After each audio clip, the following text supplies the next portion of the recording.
ESPN and the Ladies Pro Bowlers Tour presents the championship round finals of the $50,000 Brunswick Open. After a 9th place finish here a year ago, 30-year-old Cheryl Daniels of Detroit will be looking for her first ever win here in Hammond, Indiana. Her opponent in match number 1, Anne Marie Duggan, will be shooting for her second LPBT title of the 1990 campaign. Making her 44th career appearance in the championship round, 12-time champion Robin Romeo will start from the 3 spot, while powerful Nikki Gianulias of Vallejo, California has qualified number 2. And as a result of averaging 223.8 for 42 games this week, 23-year-old Leanne Barrette of Oklahoma City, Oklahoma will need to capture just 1 game, the title match, in order to claim her 9th career LPBT championship.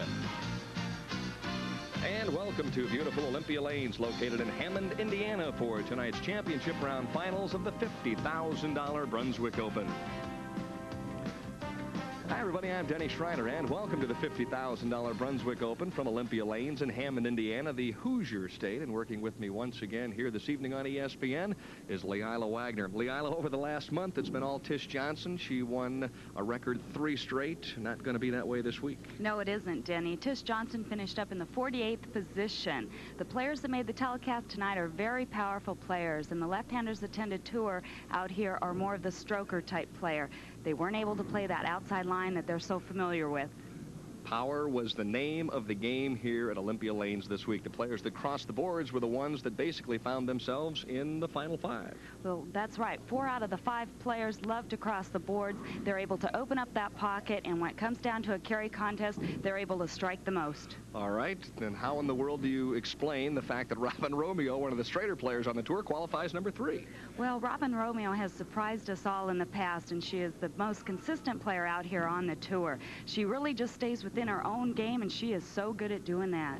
Well, you might almost tab her as the Mark Roth of the 1970s. We're talking about our top seed, Leanne Barrette, who creates more energy and area than any player in LPBT history. She's the top seed. Well, that's true, too. She's 5'10" and a very strong player with just a great attitude. And Leanne Barrette, when she gets striking, there's no stopping her. All right, the scores were high this week at Olympia Lanes. We had a number of 300 games. Could even happen tonight, and if it does, there's a $100,000 paycheck on the line. Of course, $9,000 to whoever wins here in Hammond this evening. The championship round finals of the $50,000 Brunswick Open are being brought to you by Budweiser Beechwood Aged. For that clean, crisp taste, this Bud's for you. And by Wheaties. Better get your whole grain, better eat your Wheaties. And the opening match features Cheryl Daniels and Anne Marie Duggan. Don't go away. It's the LPBT on ESPN coming up next. The Ladies Pro Bowlers Tour live on ESPN. The opening match of the Brunswick Open here from Hammond, Indiana, and from Detroit, Michigan, Cheryl Daniels. Cheryl making just a great move last night. Won 7 of her 8 matches and averaged 228. To move into the number 5 position. Beat out Lisa Wagner, the 266 game. Opens up with a 2-4-5 on the left-hand lane, the championship round pair, lanes 33 and 34. Pretty high scoring condition this week. Average on the TV pair for Cheryl Daniels was 223. Quite high for most of the 5 players tonight.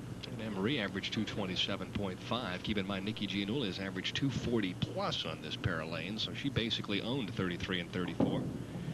Of course, all that goes out the window when the championship round starts, doesn't it? Do you ever think about bowling big games throughout the week on a certain pair of lanes? I really don't. A lot of times I don't even remember what pair I was on, to tell you the truth. Yeah. When you set up all the lights and cameras, it takes on a whole different perspective.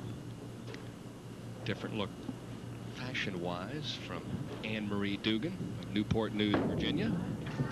We've opened up the dress code here on the ladies tour for the telecast, and pretty much anything but long pants was one of our questions last year and on the tour. Good look at Anne Marie's game. Now she takes a 5-step approach, pushes the ball up on her push away. And she has a long slide, actually hits up on the ball a lot. When she's not scoring well, she wants to really get through the ball strong. Very late timing, but normally that means you'll load it up pretty well as this one goes through the nose on the left-hand lane. Anne Marie bowling exceptionally well the past couple of weeks. Unable to hang on to the TV show, though. Says, you know, I just had a tendency to lose it towards the final rounds of match play. But this week she was able to hang on, and really probably the most consistent player other than Leanne Barrette, who once she moved into the first place position stayed there, of our television finalists. No problem cross lane with the 6-10. Anne Marie with a spare in the second. Very talented player, Cheryl Daniels, not only from a bowling standpoint, but she's musically inclined as well. Yeah, she says she's been working with Martha Reeves in writing music and getting a few singing lessons. And I guess Martha is a bowling fanatic, and Cheryl's been helping her out with her game. So a little give and take between two very talented performers. So Cheryl strikes in the second, and we have an even match here after the first frame. Cheryl Daniels, a four-step approach, recently went back to a four-step. Pushes the ball low, not much backswing, very low, very powerful player here. Watch as she comes into her slide. Very quick release, great leverage, and just square at the line. And that ball went almost out into the channel. Playing the extreme outside angle. That was, I think, the place to play throughout most of the week. A little tighter on the left-hand lane. Nice adjustment, but she leaves the solid 10. And talking to some of the players, Leila, basically they said that most of the week, throughout the week, the right-hand lane hooked a little bit more than the left-hand lane. As you see a good look at our Brunswick boulder track will be a part of the LPBT telecast throughout the rest of the fall. Give you an opportunity to chart the speed of the bowling ball and also the board that it hits at 15 feet and also 45. So we'll have some fun and trying to find out what the players do speed-wise. But before we get to that, Cheryl Daniels with an unforced error misses the 10-pin. Well, I'm really excited about the bowler vision, Denny, and the tracking system, because you're really able to tell the speed on the players' balls. We've never been able to do that out here on the women's tour, and it'll be interesting to see just how hard they can throw it. And how the speed is maintained all the way through the head pin. Slasher strike that time for Anne Marie, who now leads by a dozen. If she strikes here, she'll take a 22-pin advantage. Anne Marie recently married just 11 months ago to Pat Dugan. They got engaged here in Hammond, Indiana just last year, and wanted to say hi to her two stepchildren, Kelly and Patrick, who are 8-year-old twins back in Newport News, Virginia. And she wanted to wish her family back home in L.A. Hi and tell them how much she misses them. Well, trips out the 4-pin, so an adjustment for Anne Marie as well. She leads by 22 in the opening stages of the opening game in the $50,000 Brunswick Open.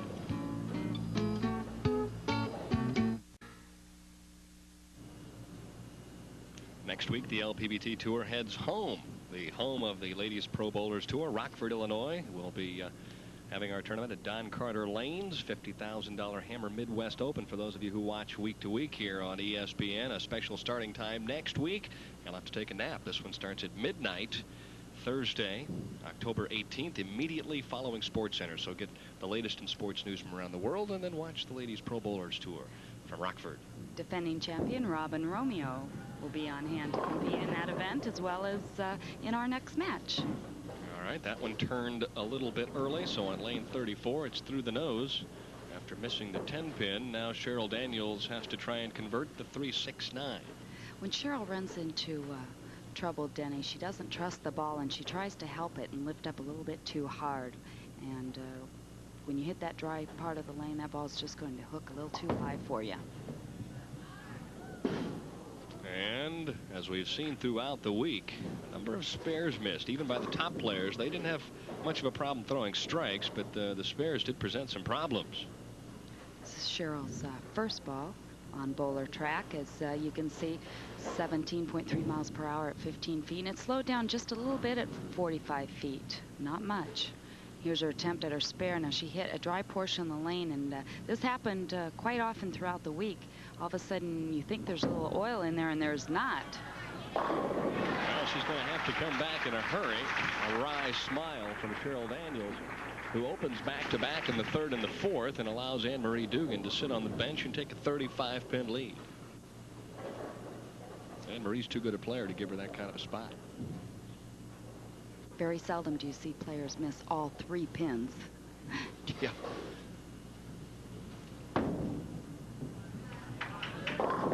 This one hooks a little early as well. Leaves the 3-6-9-10, of course, commonly referred to as the Durbin. As Anne Marie just motioned with her arm out to the right, she's saying, you know, trust it, throw it out there. You can throw all the way out to the right side. Now, I heard about that Durbin shot. I got to figure out one for you now. You think? Well, sure. I mean, Mike, you get a great tip during the summer tour on how to convert the 3-6-9-10. Well, 3-6-9 went, but the 10 stayed. That's a very tough spare, but I aptly named it after him. So if you ever leave that, you've left a Durbin. I'll have to, as we watch this fall, perhaps I'll have to come up with a Wagner. We don't want a fishbach, do we? That sounds no, I okay. think a Wagner would be just fine. Here is, she almost chops the 3-9 off and actually just threw the 6 right around the 10. Just when we said Anne Marie would take advantage of a couple of back-to-back opens, she does the same. And comes back with a flush hit and leaves a solid 4-pin on lane 33. Good solid hit. Ball coming up just a little bit high, leaving the 4-pin. You see Anne Marie talking to herself. Come on, let's forget about the last shot. Try and take advantage of this one. She's let Cheryl Daniels right back in the match. Cheryl's working on a strike. She doubles up. It's a 9-pin game. That better hook. Sort of unsure of the ball reaction there. Anne Marie gives a big smile as she comes back. Robin Romeo has qualified number 3, Nikki Gianulias number 2, and Leanne Barrette, our top seed this week in Hammond, Indiana. Cheryl mentioned to me that in the last 12 games of the finals here, she switched balls, the ball that Jerry Francomono from Sports Plus drilled up for her, and she said, that's why I made the telecast. Key shot, Leanne. She comes back with a double. If she strikes here, she's ahead by 1. Boy, this one's been back and forth. Well, that's the way we like it out here on the tour. That's different.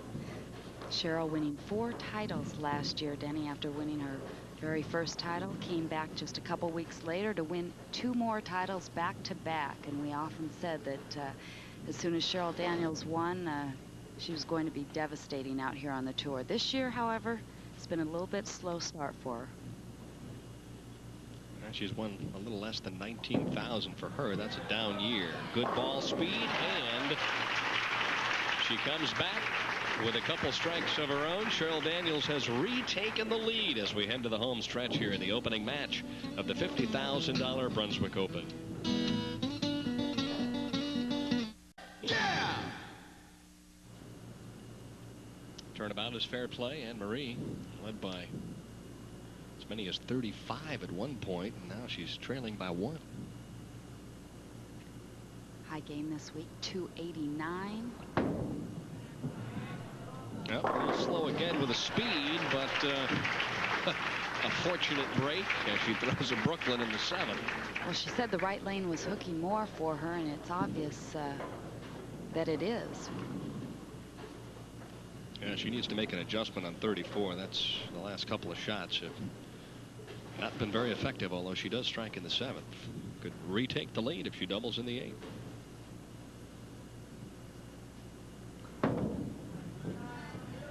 Seems to be much more comfortable on the left-hand lane. That was a very good shot. Well, I think the conditioner, too, Denny, will start to see it carrying down a little bit more as the players bowl on the lanes. They are oiled 32 feet and very wet, dry type condition this week. And here you can see just exactly what happened, where her ball is tracking right around the 7th board. This was the 6th frame when she left the 4-pin at 16.5 miles per hour. Meanwhile, Cheryl Daniels continues to just flush the pocket as she's now thrown 4 in a row. When this lady gets lined up, Denny, she can really put the revolutions on the ball and start to carry. Still shoot 235 after back-to-back opens in the 3rd and the 4th. Anne Marie could shoot 234.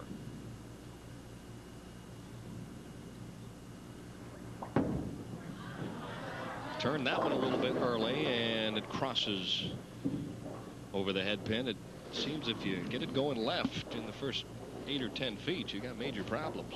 Well, that's why the players that made the telecast really are the type of players that like to go away with the ball, swing that ball out there to the right and cross those boards, because Cheryl Daniels right then just tried to pull it up a little bit and did not trust it out to the right. And the break of the week for Cheryl Daniels. She picked the 6 right off the 10, and then it hit the kickboard, and she got lucky. I would have said she missed the spare, and I think she probably thought she did too. Watch the ball just chop the 6 right off that 10, but it says, no, wait a minute, I'll just kick you right from behind and take it out. No problem. Little nudge from the 6. Oh my goodness. That's probably why many of the players don't watch their opponents. If you're bowling right now in your Anne Marie, you're thinking, man, she chopped that thing and she got a major league break, but I'll just come up and try and throw a strike. Meanwhile, she leaves not the big 4, but it's close. Almost leaving the Greek church as the 10-pin falls at the last minute. Cheryl Daniels right now thinking to herself, yeah, maybe the breaks will go for me tonight. Anne Marie did make a adjustment on that lane. As you can see, the ball did not go Brooklyn that time. It just went high. Got all sorts of problems with lane 34. Pretty good effort that time, but she's put herself in a very precarious position heading into the 10th. If she would strike out, she could shoot 196, which would mean that Cheryl would need a mark of some sorts and decent count to move on to game number 2. Anne Marie is the only LPBT member to ever win her first tournament as a member. She's had a very solid fall tour segment. She's bowling very nicely right now, but again, it's one thing to qualify, one thing to get to the telecast, and then another to try and take advantage once you get to the championship round.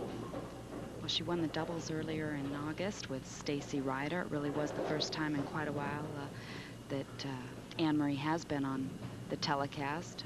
Previously, it was in 1989 in San Dimas, California, early in the year in '89. So it's been quite a while that this lady has made the telecast continuously. And now she leaves the 4-9. So for Cheryl Daniels, now all she's going to need basically is count. No, still going to need a mark, right? Yeah. Cheryl Daniels will still need to mark in the 10th. How about making it? Oh. Nothing to it. I'll make the 4-9, give the fans a bit of a thrill, but Cheryl Daniels just needs to take care of business here in the 10th frame. Key for Cheryl Daniels now not to let up on her speed. If she lets up on her speed on 34, it's going to hook right through the nose. Cut it off a little bit short through the nose, and you were dead on the money. She puts her hands over her face, realizing that she has let this one get away. Anne Marie is saying, no way could this happen. Well, once again, Cheryl Daniels really has not been on the telecast for quite a while. She let up on the speed, actually tugged the ball, and it hooked right through the nose. 4, 6, 7, 10. I mean, you couldn't ask for a worse nightmare. Not when you need a spare to win the match. Wait a second. As we look back up at the score, she's got enough by 1 pin. I miscalculated that. Thought she needed a mark, but she didn't. So Cheryl Daniels ends up winning 187 to 186. That's right. We were fooled just like you. Let's hope the next match is a little better. We'll be right back.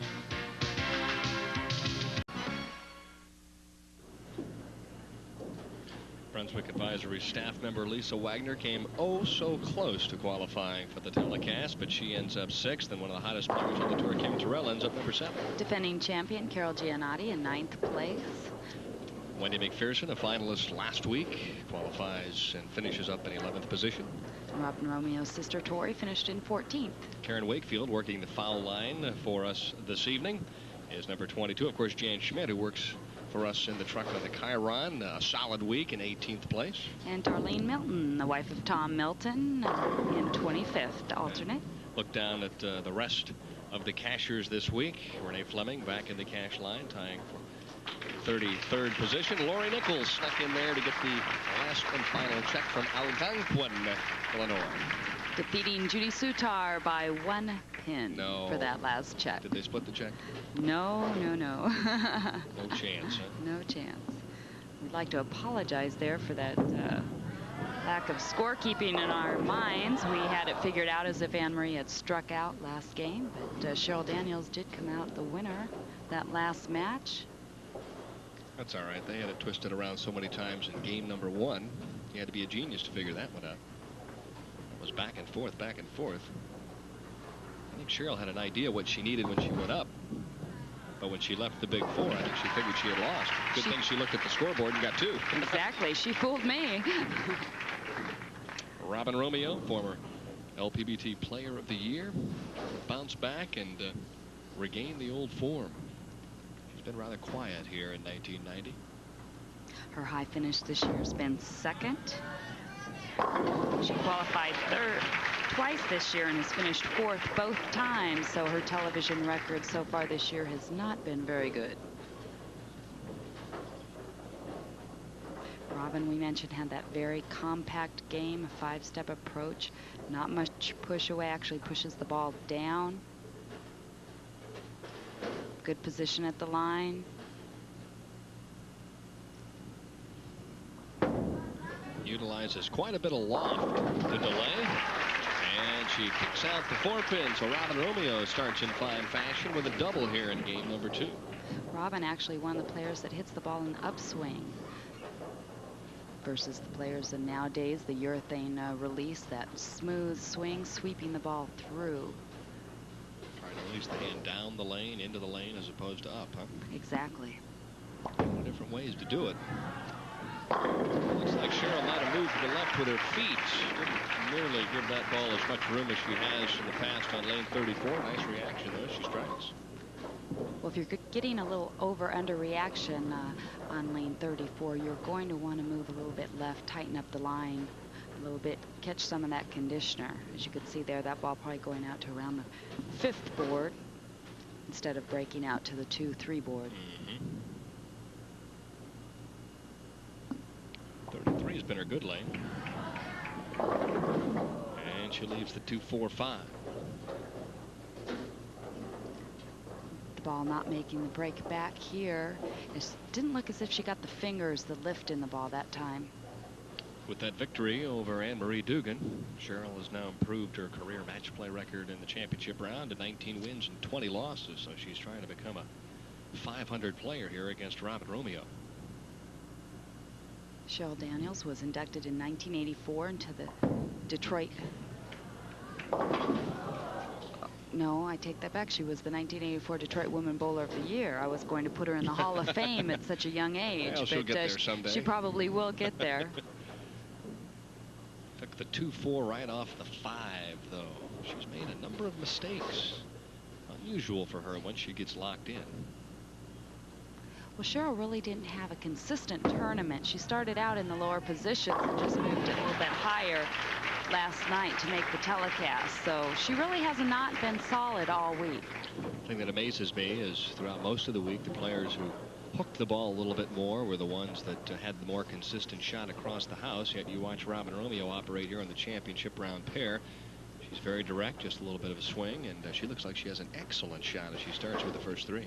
Well, the only advantage that the other players really had over Robin, Denny, was the carry, because Robin can get to the pocket just as well as the other players. And a lot of the players in the top 24, it was either the direct players or the players that went away. It was those players that are in between that ran into trouble this week. Yeah, when you talk about carry, you're right. One more strike a game at this level means the difference between qualifying for the championship round and finishing 10th or 12th. Well, the difference is Robin does not miss too many spares, and I think that's where she was able to really stay in there. And she sticks on the left-hand lane, the kiss of death, right? Every time you talk about what a good spare shooter somebody is, it jumps up and gets you. Romeo misses the 10 pin, but still leads by 19.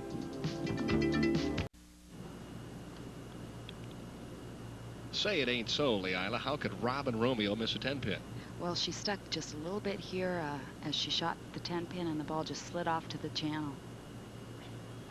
You can go for weeks at a time and watch her play across any house in the country and not miss a 10. And it's also because I said she never misses them. Yeah, that's it. We're done for the night. No more. Fortune teller I was never. Maybe we should say that they're going to miss them and then they'll make all of them. That's right. Right? Reverse psychology. Okay, we're going to try and employ that the rest of the fall tour. A strike for Cheryl Daniels in the fourth. She still trails by 19, but an X here would put her back in the match. She'd be down by just 9. A great shot by Cheryl in the fourth frame. Good ball speed, good angle. So far, this has been the evening for Cheryl. As appears as lane 34, she's actually struck more. Perfect shot there, though. She has thrown some great shots when she had to. Keeps getting behind, though. And Robin Romeo, frame 1 on lane 34. As you can see Robin's ball speed. And there, the last shot, the third frame, she actually threw it quite a bit harder. Leaving the soft 10. Well, we'll pause now for a moment of silence in memory of the last miss of the 10. And this is her 10 pin right there. Now she's playing right around the 10th board. As you can see there, the ball going out right around 7 and making a break back. So she's playing definitely a straighter line than Cheryl Daniels. Sticks again, but this time no problem with the 10.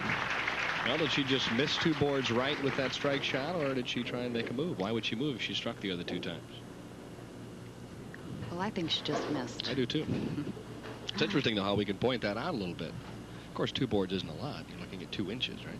Exactly, and a lot of times you're trying to actually hit an area out here, Denny, on the tour now on the day of the urethane. You're not really trying to hit a board anymore. So your area can consist of about 4 boards. Yeah, that's an interesting statement because in the old days, you remember many of the great players on both tours, men's or women's tours, they'd say, hey, I'm playing the 9 board, and they'd hit the 9 board probably 8 times out of 10. Not anymore. No. As a matter of fact, a lot of players actually even hit inside of where they're looking just because of the perspective that you get when you throw the ball and where you're looking. Up by 9, could make it 19. Nice shot for Cheryl Daniels, who really is becoming more aggressive, although she shakes her head. Well, Cheryl Daniels has had a lot of success from the 4th and 5th place positions. She won her first title from coming up through the first match, and she also won her second title that way. So she knows once she gets things going, anything can happen. And she's in the lead for the first time by 1. Same thing happened the last match. She got behind Anne Marie early and then strung together a bunch of strikes right in the middle of the match. And then hung on for dear life. Trusted that shot, and this will not be an easy spare. Well, it appears lane 33 could be tightening up for Cheryl as the ball does not make the break back again. And here you can see that ball coming in very, very light, barely hits the 5 pin. And sort of a bad break there when the 4 pin fell. 278. And that's what most people do. They get the 2 and the 7 and they leave the 8. So an open frame for Cheryl Daniels. Swings the momentum back to Robin Romeo here as we enter the latter stages of game number 2. Brian Collins, the Vice President of Marketing, and Casey Johnson, Consumer Products Manager for Brunswick Bowling Division, on hand to watch the ladies try and knock down some pins here in Hammond tonight. Avid supporters of the women's tour. I was going to chat with Brian right after the show. He said, nope, you can't. I've got a 9 o'clock flight. Got to go back home and go to work tomorrow. These guys move around a lot. They sure do. So are the players on the lanes. Robin Romeo comes back with a key double. And now she's taken a 24-pin lead. Let's see if she can hang on to this one. Robin's ball speed varying quite a bit. Now that shot was about 17 miles per hour. Shot previously to that was 16 miles per hour. And that ball just flush into the pocket, as you can see there, at 15 feet and at 45 feet. Well, Well, she hit the 8.5 board instead of the 7 board, and she struck on lane 34. So obviously you got to throw it between the 9.5 and the 8.5 if you want to hit the pocket, huh? I wonder if we could sell this information to these players anytime during the telecast. Well, would it be legal? I think we could just give it to them. What do you think? You know what? It would probably mess them up so much that they'd get up on their approach and couldn't think by about analysis, huh? Yeah. anything else.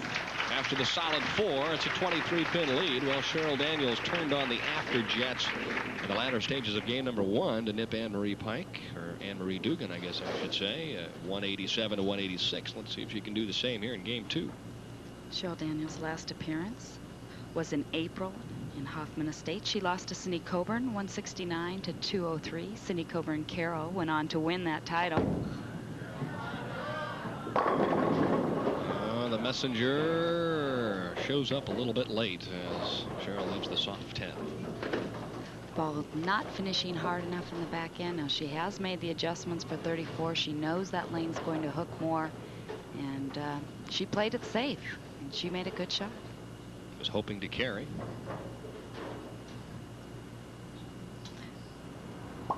Cheryl Daniels' ball speed relatively the same on that shot as Robin Romeo's, right around 17 miles an hour. That has to be one of the keys to consistent scoring, isn't it? Consistent ball speed? Exactly. Consistent ball speed, consistent tempo going to the line, and I'll talk about that a little bit later with Leanne Barrette. One of the best players on the tour right now. Great timing. Still room for 213 if she can go off the sheet. And that's the way you start it. Foundation frame strike in the 9th. Question is, will it be enough? Much more direct on lane 33, playing a deeper line, setting the ball right around 12th, 13th board, going out to about the 7th board and making its break back. That time it's about 16.5 miles per hour. Robin trying to put the clamps here on game number 2, and boy, what a break. Terrific carry that time. She slaps out the 10-pin. Robin actually hitting pretty far inside her line there. Her ball hit around the 13th board. Came into about the 8th, 9th board, and then came up flush into the pocket. Last moment nudge there. And with a mark here in the 10th frame, she will shut out Cheryl Daniels. Ooh, Robin counting her blessings right there as that shot was through the nose, leaving just the 6-pin. Robin actually just pulling the ball when you want that strike. You have a tendency just to hit up. Also, the ball speed was quite a bit slower. It was 16 miles an hour. She's been throwing the ball 17 miles an hour. Well, she's made the adjustment with the tacky approach on lane 33. And now with just 8 pins on this final shot, she'll send Cheryl Daniels packing for Rockford, Illinois.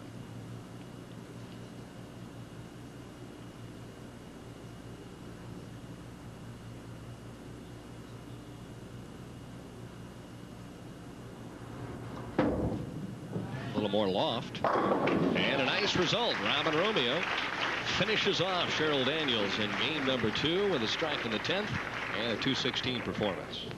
Robin Romeo's game very aggressive. When she comes out and plays that way, she usually comes out the victor, and that's what she did that time.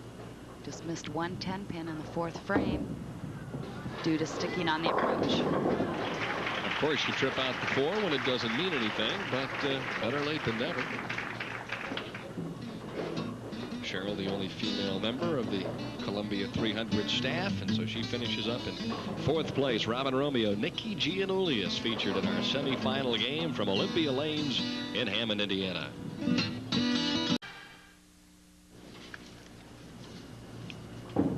I don't know about you, but I just love to win. And look at the smile on John Wilson and Diane Drexler's face, huh? Faces. They're happy. Pat Lilly's going to give them the checks, and they won the Pro-Am this week. Got to be exciting. Sure. Get right? A nice check. Yeah, get to bowl with the pros. And it's every amateur's dream, obviously, to end up playing on the professional tour. Let's update you now on our Bowler of the Year race. as we've worked out some nice graphics here to kind of give you an idea of who is doing what. Tish Johnson won 3 in a row, and she also has the second high average at 209.1, and her match play record 60.6%, or 0.8 rather, as far as victories are concerned. 3 other players have won 2 titles: Lisa Wagner, Dana Miller-Mackey, and also Kim Terrell. Leanne Barrette, our top seed, with just 1 victory thus far, but she has a 210.4 average, which might be tops right now on the tour. But I know there's a lot of different ways to look at Bowler of the Year races. You can also do it by money as well, and Tish has already won better than $72,000. Just over Dana Miller-Mackey, who has $56,000, and Leanne Barrette looking to top her $52,000 mark here tonight. I think one of the real key factors to find out how well a person's bowling on either tour is how many times they make the top 24. You see Lisa Wagner and Dana Miller-Mackey and Leanne Barrette have made it 12 times, and also cashes as well. I think Lisa Wagner's cashed in every tournament this year, along with Leanne. They're the only 2 players to do that. Oh, well, that's pretty remarkable, because there's a lot of good players out here, a lot of talent coming out these days. All right, Nikki Gianulias and Robin Romeo. A couple of players that have bowled against one another for many, many, many years. So no surprises between these 2. No, they came from the California area as well. Recently, bowling in the Worldwide Women's Organization out there. Oh, not the way you want to start for Nikki G, who is playing the ditch, as they say, playing about the 1 or the 2 board. That's where she was most of the week, and I guess you live and die with what worked throughout the other 42 games. I would say if Nikki was given her favorite shot, this was it this week. She said, I just tried to move to something a little bit shinier, moved outside into the dry, and just fired it as hard as I could. She shot 2 300 games this week, 1 last night in the final round of match play. A player that can be devastating if she gets lined up.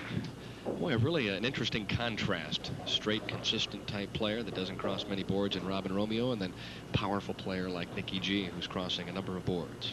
You know, funny, talking to Nikki earlier, too, she said she was trying to go very direct this week. And I looked at her, I said, direct, you know? To me, she was crossing boards. Direct for her is like ripping the finger holes out of it for most players. Very, very powerful player. And she threw the ball the best the last 2 days than she has in the last 10 years. Well, direct for her, probably more than anything else, is she's talking about the first 15 feet of the lane. She wasn't belling it as much, but she's still hooking the ball quite a bit. Nipping the 7. The adventure continues for Robin Romeo, shakes her head. Well, the center of the lane had a tendency to hook quite a bit this week, Denny. So when you were shooting those cross alley spares, you were a little bit unsure of what the ball was going to do. Well, there didn't seem to be an overabundance of oil on the left side this week, so. No, left-handers were really unable to play outside. They could move in quite a bit. Alita still shot 289 in one of her games, so. But they had to move in. Had to play much deeper this week than they have the first 3, and that's obviously one of the reasons why you didn't see any of them in the top 24. From week to week out here, things change just the moment you think you've got something pretty well figured out. And we'd like to wish a speedy recovery to Gip Lentine. Speaking of lane conditions, our newly acquired lane man was hospitalized earlier this week and was unable to do the lanes. Unfortunately, yes, I guess so. Oh, boy. We want to wish him the best of luck. He's not feeling up to snuff right now, but we're told he's going to be in good shape and back out. Nikki Gianulias, Nikki G, with that 4-step approach. Watch how powerful this lady is. That high backswing. She just looks like she's going to attack the pins as she comes through the ball with that deep knee bend. Really comes up strong at the line. Now, where she gets in trouble, she comes up too quick and too hard. Well, this one's got some ball speed. Just absolutely fractures the pocket on the left-hand lane. She does throw the ball hard, nearly 18 miles per hour on that offering on the left-hand lane. That's the fastest that we've seen here tonight. It's Roger Clemens style there. Ball speeds very comparable to the men's ball speeds on the men's tour. Flush strike for Robin Romeo, who doubles up in the 3rd. It's an 11-pin match. Keep in mind the winner of the semifinal game gets to have fun and bowl Leanne Barrette for the championship. And both of these players would definitely likely like to do so, as they have not been able to win here in 1990. Take your chances against that youngster from Oklahoma City. Robin Romeo, the 1989 Lynn Shoe Player of the Year, had a great year last year, won 5 titles. She was on the telecast 10 times and came away with 5 titles. That's pretty good odds. Yeah, she batting 500. Not bad at all. Huh? Excellent shot there on the left-hand lane, but the solid 10 crops up. Nikki Gianulias looking to get even with Robin Romeo here tonight. No problem with the 10. So Robin Romeo with a 10-pin advantage here as we enter the midway point of game number 3 from Hammond, Indiana. Back to live action, trailing by 10 in the 4th, but she could tie the match if she strikes here.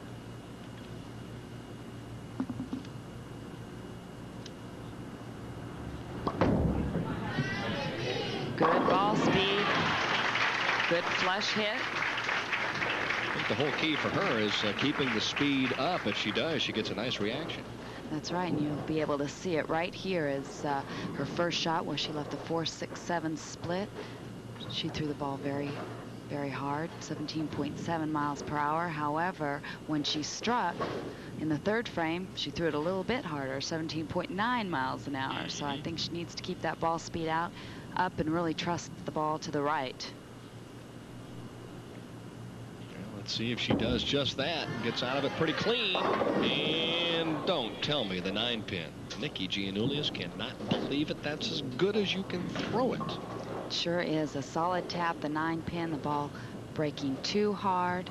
Here you can see the speed is 17.5 miles an hour, a little bit slower, and the ball is hitting around the 8th board, coming back into the pocket, and the ball just drives too hard at the end.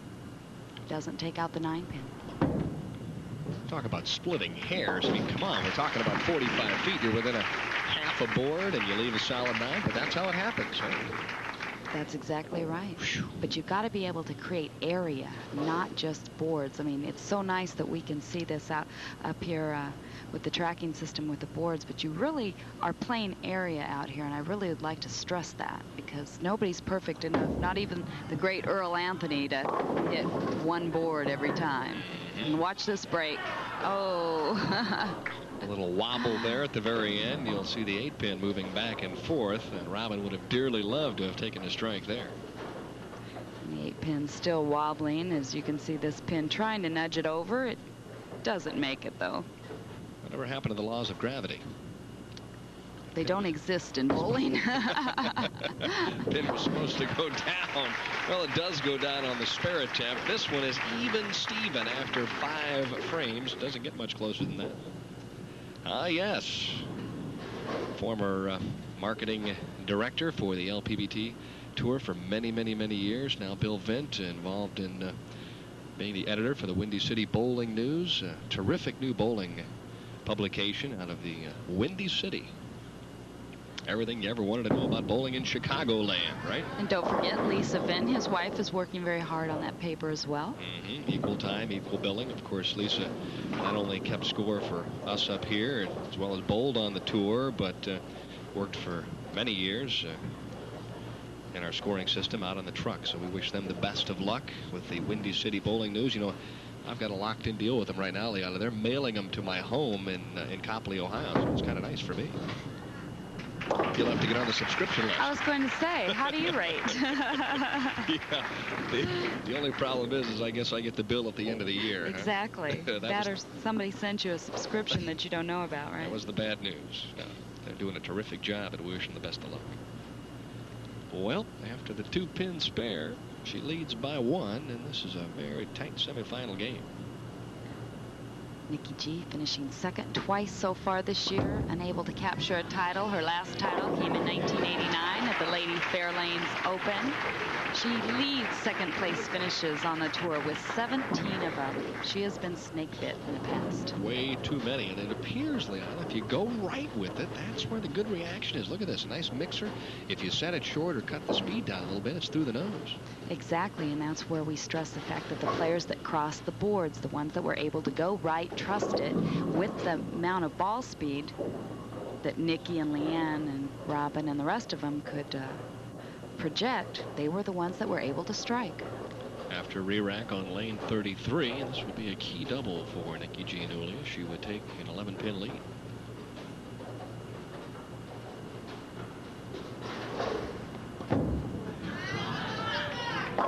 And she does. So the solid 9 is history. The solid strike in the 7th is the new paragraph. She leads by 11. We'll be back with the conclusion of the semifinal game after these messages.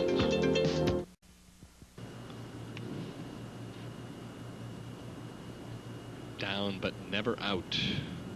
Down by 11 pins. Let's see if Robin Romeo can come back. Whoops. Ooh, needed a break there and left the 5-pin. Really dropped that ball, didn't get through it at all, and the ball just deflected as it hit the pins. Most of the players throughout the week were able to slide on these synthetic approaches without much of a problem, even with all the rain that they've had in the Chicago Hammond area this week. When there is a little more humidity in the air, though, the approaches do get a little tacky. Here, as you can see, the ball's going to come off her hand quite early. She does not get the fingers or the lift in it, and basically just drops it. You can see she's trying to hang on to it to lift it a little bit more, but it didn't work. Nikki G by a dozen as Robin enters the 8th frame. It's a clean game, but she needs a couple of strikes. Better swing there. And a nice result on lane 33. So Robin Romeo will have to come from behind if she wants to bowl for the title against Leanne Barrette.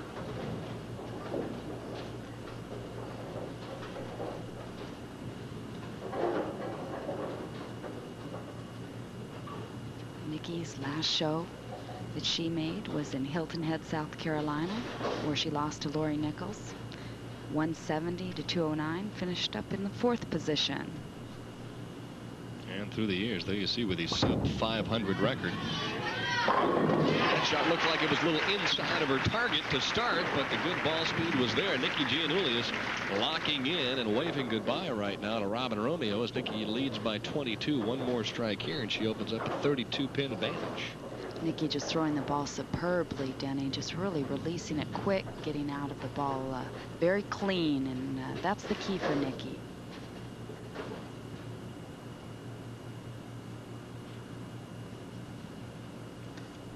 The 1979 Rookie of the Year came out. That first year took the tour by storm. 1982 became the Bowler of the Year. Well, right now she's on track to shoot 258 if she strikes out in the 10th. More importantly, though, she's opened up a 32-pin lead. Robin could still shoot 236, but more than likely that's going to fall a little short.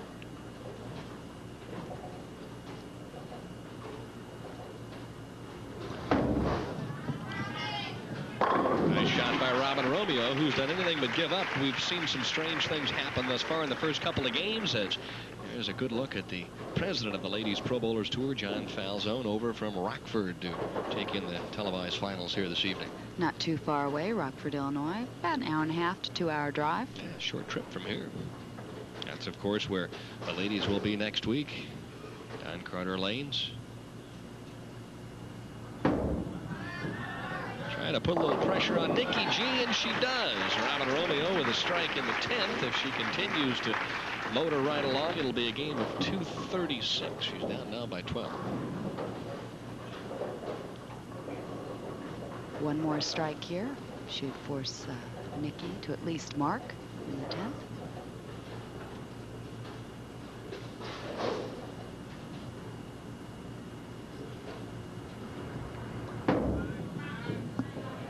Gave her plenty of room, too much room, and she ends up with a 245. Not very happy with that shot. With the spare, it's a game of 223 for Robin Romeo, who defeated Cheryl Daniels 216 to 213. So it's been a solid night for Robin, but she might not have enough pin carry, though, and pin count in the semifinal to advance to the championship game. Right now, Nikki Gianulias really just needing a good count here on the first ball. And the way she's been hitting the pocket in the last 8 attempts, I'd have to give her the benefit of the doubt. Mm-hmm.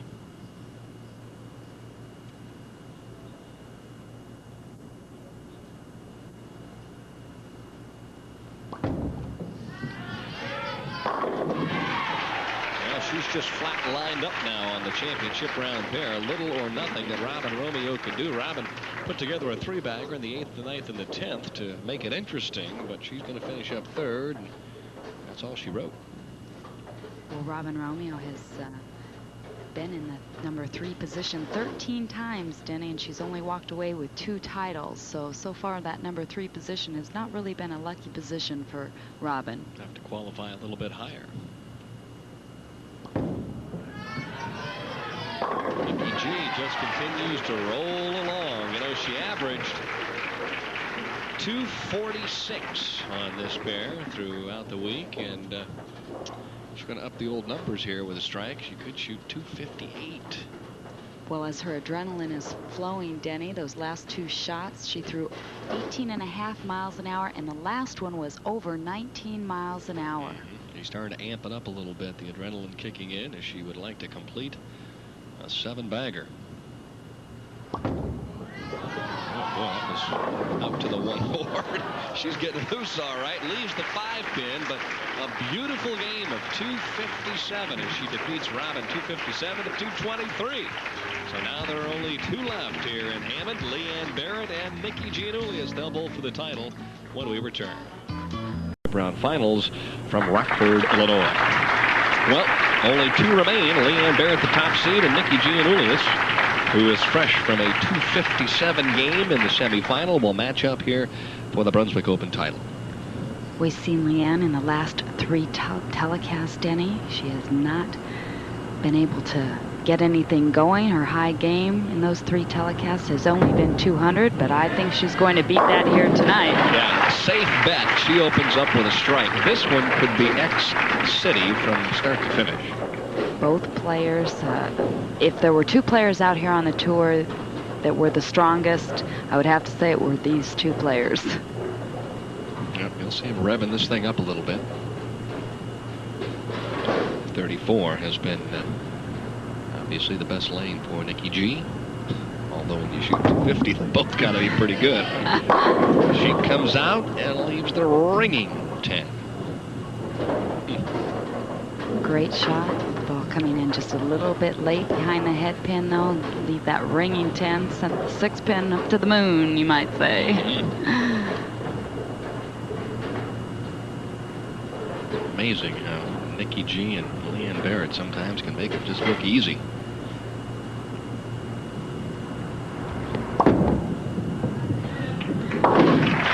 Well, they say strength and all shouldn't really play a big part of the game of bowling. It used to be the finesse and the style sport, but anymore it's the power players.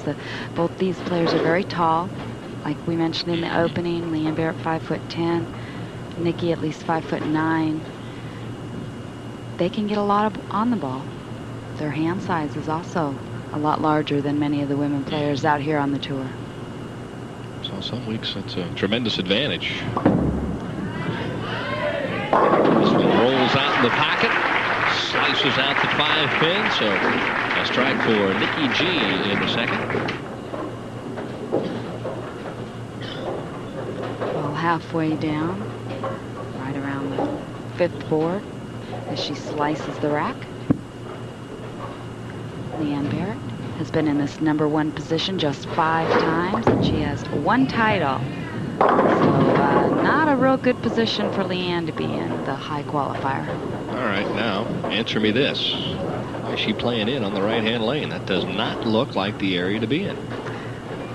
Well, actually, Leanne struck on the last shot, and her ball at 15 feet was relatively in the same area. Now she's in around the 11th board, and then her ball's going out, should be going out to the 5th board as well. That time, it only made it out to about the 10th board. So she actually just tugged that, didn't trust it out to the right.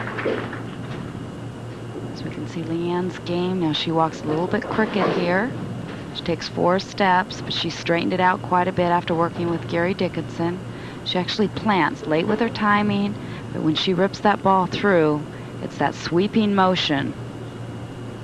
The key in her game is watch when her left foot hits the line and watch where the ball is in relation to that foot. It's still almost at her waist.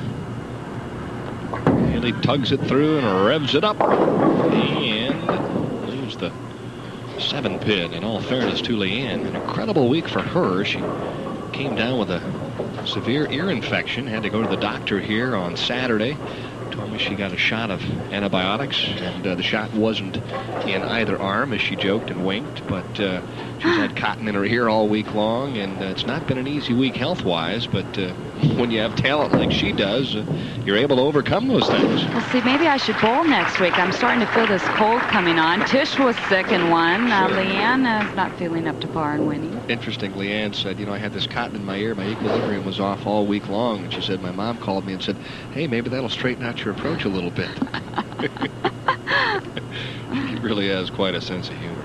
Great approach to the game.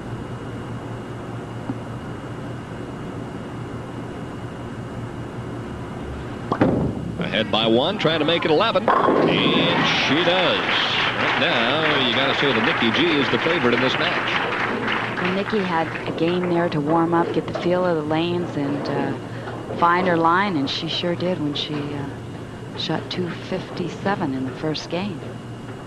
As we can see here, her ball hitting around the 5th board, and just a great shot.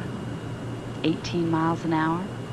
Now, see, my question is, she's playing the 5-6 board, right? Got a great reaction. Leanne's playing left to that. I guess maybe her equipment's hooking a little bit early, or she doesn't have something that has the same kind of reaction. Look at that. That's out to the 1 board and nearly a strike. I mean, if you're playing these lanes, you got to play outside of 5 right now, I think. Well, I think Leanne, Denny, what she does is she sets the ball in deeper around the 11th board, but at Leanne's breaking point, she is out around the 5th, 6th board, all right, and the ball is coming back.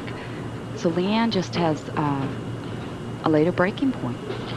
I guess I just feel like she needs to move a little right and open them up a little bit, but we'll see what happens. Well, she could have just, I mean, I think in the last 2 frames that Leanne just tugged the ball. I don't know. We'll see.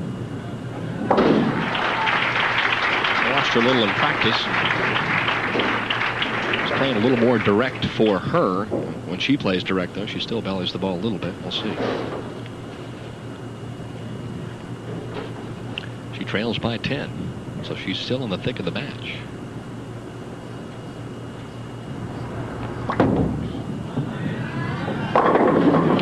A little further right, I would say. The break point had to be a little bit. Definitely. That ball came slicing back. Now, her ball at 15 feet is around the 11th board, and then at 45 feet, it's at the 7th board. So she is in only about 1 board deeper at 45 feet. But much more direct, you know what I mean? That's what I'm saying, that this is direct for her. You know, when she bellies 4 or 5 boards, that's like playing them dead straight.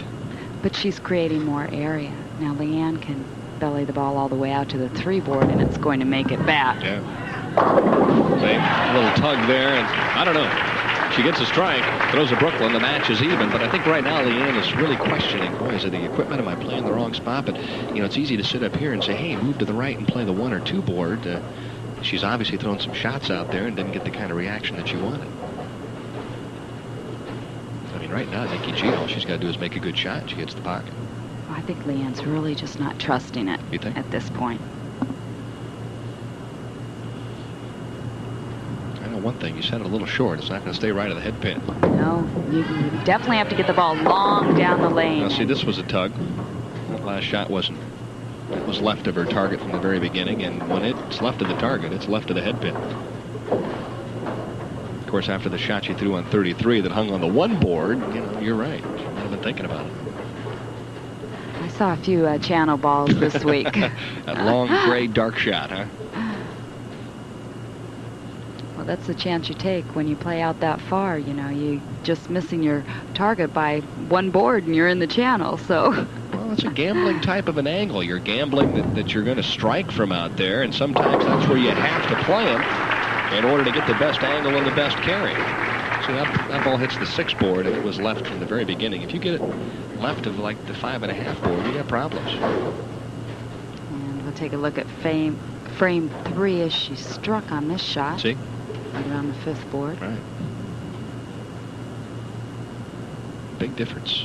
One board can make, right? Really incredible. You wouldn't think about it, but it does. And the speed was consistent in both attempts.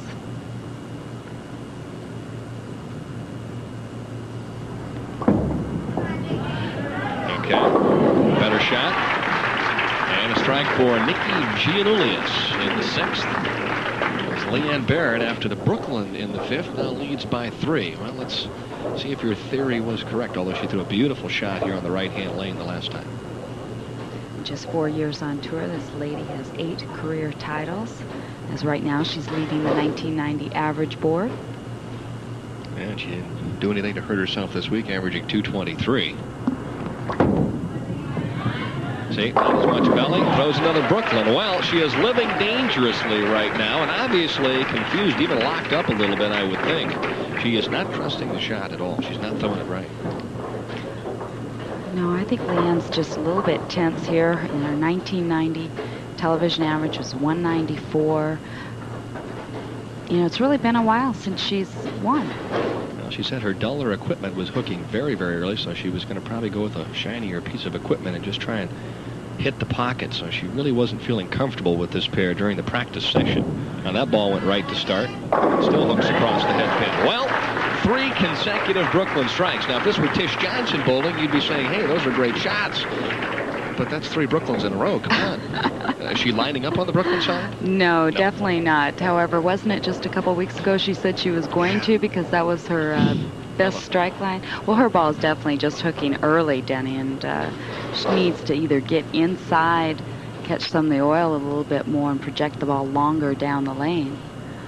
And this is a look at Nikki's shoes as Bozo's looking up at her. Many people have said it's a circus out here, and I guess they're probably right. That ball was left of target, but it kind of holds on line a little bit. Nikki G with a big strike and a big double in the 7. Cuts the lead back to 13 pins. She's probably wondering how many more Brooklyns is Miss Barrett going to throw? Well, you never can tell at this point in the match. Nikki hitting around the 6.5 board at that point, 18.5 miles an hour. Re-rack for Nikki G on the left-hand lane. Don't forget, coming up immediately following Ladies Pro Bowler Tour action, it's live top-ranked boxing from Bally's in Las Vegas. Mary Tompkins, Al Bernstein standing by. There we go. Big title fight, too, in Las Vegas this evening. You won't want to miss that.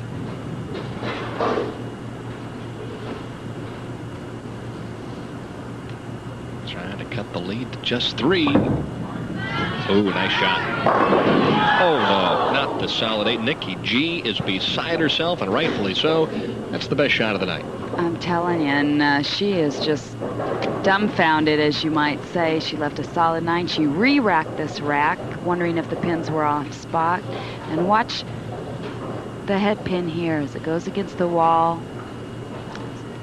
5 pins straight back, and it's an 8 pin.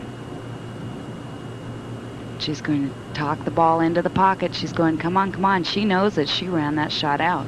Perfect shot. Lousy result. When you leave those solid 8 pins, that head pin actually just gets in the way and nudges out the 5. Well, a couple of 10 pins. Just really one errant shot for her. It came in the 5th. And a double in the 6th and the 7th. And a solid 8. Now, the burning question, will Leanne throw another Brooklyn?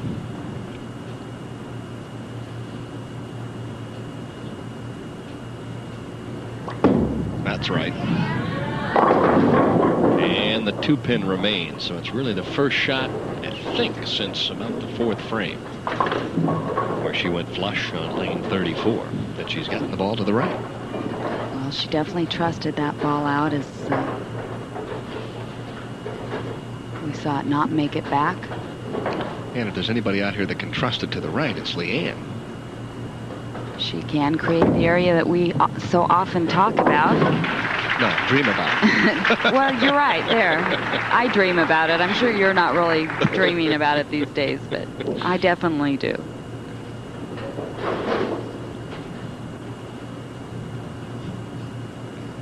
leads by 13, and I wouldn't say is in control at this point. The strikes in the 5th, the 6th, and the 7th came on the wrong side.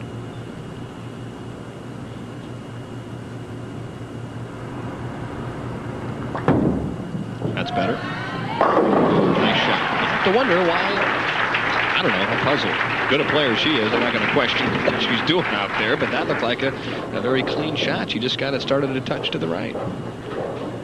Well, that time she set the ball down around the 11th board, came back at the 45-foot point around the 9th board. So she is playing a little bit more direct on lane 33. She got the ball way out to the 6th board on lane 34 when it didn't make it back. Well, Nikki G was robbed in the 8th. She can still shoot 235. Solid strike, and she has to only wonder what might have happened if she would have carried in the 8th. Well, in Nikki's career, you have to wonder how many second place finishes can you go? Can she not just breeze into a title? If she carries that 8-pin. She could have shot 256 if she goes off the sheet and carries the 8. She could have shut Leanne right out of this match. Meanwhile, after the solid 8 in the 8th, best she can shoot is 235, and Leanne can shoot 248. It's amazing.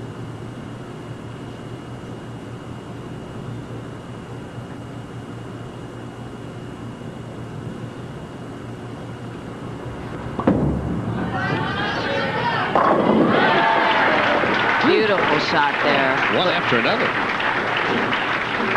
Nikki is definitely lined up. If there were any more players to go through the field, this lady would do it. She's a real hard luck case. Must have broken a couple of mirrors along the way, huh? Well, last year she fouled in the final ball to lose in Baltimore to Lita Sill. To lose the title, I should say. Has one more re-rack available, and she chats with Fran Wolf, the national tournament director, and opts to go with the re-rack. Hate to say this, but the last time she did that, she left a solid 8. Really? Maybe she should have left the pin off spot if that was the case. Could we, those look pretty good. What do you think? I like it. I'd shoot at it. But we have a better angle. Sure. Key strike here, though. This puts Leanne under pressure on Leanne in the 10th.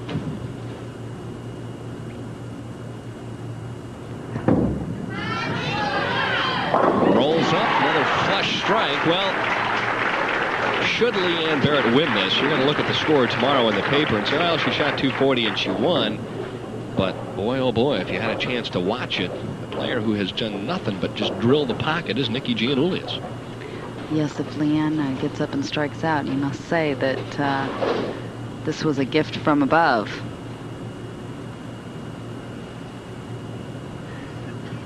As you can see there, she needs a strike to force Barrett to strike.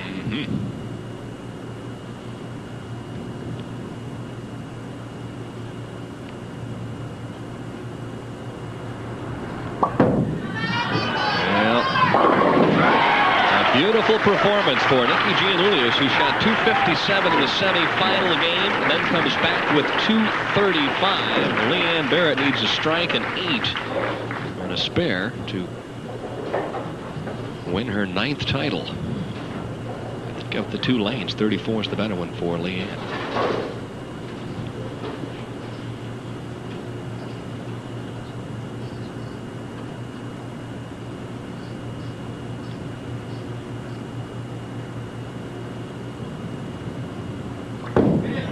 Oh, good shot. Oh, my. Just absolutely picture perfect. A professional shot for Leanne Barrette. Whew. Beautiful shot. Probably the best shot that she threw the whole game, Denny. And Nikki is kind of in disbelief. Leanne throwing 3 Brooklyns earlier in the game. Nikki with a solid 8-pin. Boy, this is truly marvelous match here. Some tremendous pressure bowling down the stretch. Needs at least 8 pins and a spare to win the match.